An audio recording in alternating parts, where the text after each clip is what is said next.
ایک مرتبہ خلیفہ دوم کے پاس ایک یہودی آیا اور آ کے کہنے لگا کہ آپ کی کتاب میں ایک ایسی آیت ہے، آپ کے قرآن میں ایک ایسی آیت ہے، اگر وہ ہماری کتابوں میں ہوتی تو ہم آپ کو بتاتے کہ عید کیسے منائی جاتی ہے، اور یہ کتنی بڑی خوشی کی بات ہے اگر وہ آیت ہماری کتابوں میں ہوتی، خدا کی طرف سے وہ پیغام ہمارے پاس آیا ہوتا۔ تو انہوں نے پوچھا، خلیفہ دوم جو ہے مسلمانوں کے حضرت عمر، انہوں نے پوچھا کہ بھئی کون سی آیت کی آپ بات کر رہے ہیں؟ تو اس یہودی نے کہا کہ وہ جو آپ کی کتاب میں آیت ہے کہ الیوم اکملت لکم دینکم واتممت علیکم نعمتی ورضیت لکم الاسلام دینا، کہ آج کے دن میں نے دین مکمل کر دیا۔ اور یہ تصدیق اللہ کر رہا ہے،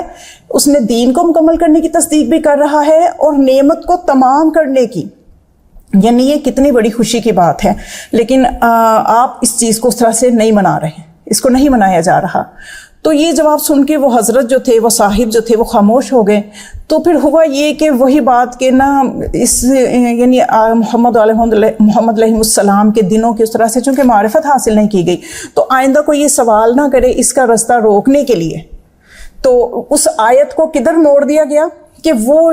الیوم اکملت لکم دینکم کی جو آیت ہے، جسے آیت تکمیل کہتے ہیں، تو وہ آیت جی وہ مکہ میں عرفات کے میدان میں نبی کریم نے جو خطبہ دیا تھا، یہ اس خطبے سے پہلے آئی تھی، اس خطبے کے بعد یہ آیت آئی تھی، یعنی اس کا رخ ادھر کر دیا گیا۔ یعنی خود نبی کریم اپنی زندگی میں واضح طور پہ روایات سب خاص و عام کتابوں میں موجود ہے، آپ فرما گئے کہ بہت سی چیزیں تم ایجاد کر کے میرے سے منسوب کر رہے ہو۔ یعنی یہ چیز حقیقت ہے، اس کو سب مسلمان مانتے ہیں کہ چیزیں ایجاد کی گئی ہیں، حدیثیں ایجاد کی گئی ہیں۔ تو اس طرح سے اس دن کی عظمت کم ہو رہی مسلمانوں میں، یعنی اس کو منایا مسلمانوں کو جس طرح سے منانا چاہیے تھا یہ نہیں منائی گئی۔ ہاں البتہ کچھ حکومتیں آئیں جو جب یہ شیعت جن میں غالب ہوتی تھی، شیعت حکومت میں ہوتی تھی، تو وہاں پہ اس کو منایا بھی گیا۔ تو اس کا نام میں آپ کو بتا رہی تھی یوم کمال الدین، یعنی جس دن دین کی تکمیل ہوئی۔ پھر اس کا ایک اور اس کی بہت بڑا ایک نام ہے یوم اتمام النعمہ، یعنی وہ دن ہے جس دن نعمت کا اتمام ہوا، اللہ نے اپنی نعمت کو اتمام کیا۔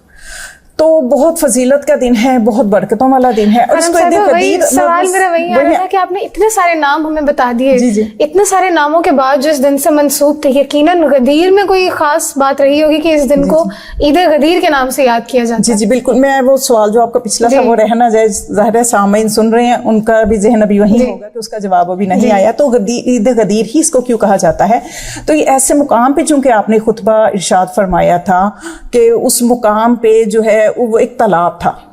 اور سرسبز تھی وہ جگہ، اور اس جگہ پہ آپ نے سب کو جو پیچھے رہ گئے تھے ان کا بھی انتظار کیا، جو آگے نکل گئے تھے ان کو بھی واپس بلایا، وہاں پہ خطبہ ارشاد فرمایا۔